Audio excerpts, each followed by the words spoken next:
So my question was, so the idea of building on your strengths. So you list your strengths and then you sort of build and use that. Is there a danger there that the church might just tend to play it safe? Think, well, this is what we always do, and then they don't. Part of being on mission is taking risks and stepping outside of one's comfort zone. Is there a danger that it could lead to playing it safe? Well, no, actually, because if you're starting with the strengths, you might be surprised actually at just what comes out when you're talking to the people in the congregation.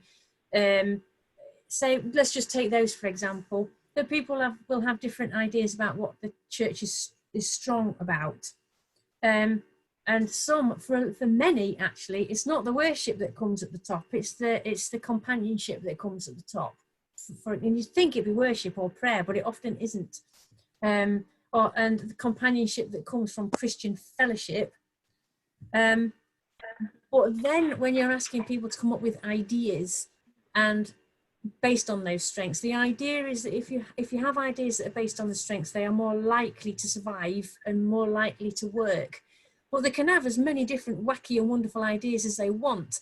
And you give, and what I sometimes do is if I'm working on a poster roll, is I get different groups to move around. So one group might have written down what the strengths are, but somebody else gets to work out what ideas might be. And then I move them all around again, and they have to work out how they're going to do it.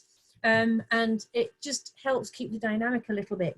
But no, you do find that people, because they have permission to come up with whatever ideas that they want, and if you're worried about people being scared about speaking, that's where the post-its come in, and they can just write one idea on a post-it, and they can have as many ideas as they want and bung them up on a wall, and then you can like group those strengths. So you've got, like, I don't know, people might come up with a dozen different wacky wild ideas. Oh, well, they're all to do with prayer.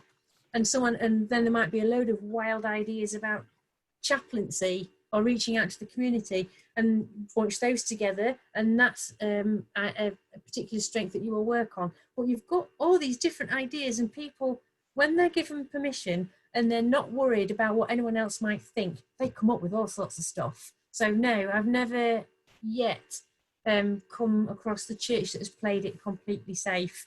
And when they're doing the votings, sometimes people will think, or look at an idea that they've never tried, but because it's based on what the church is good at, become quite daring and want to have a go. Okay, so yeah, that's how you get around that. Thanks, Ziggy.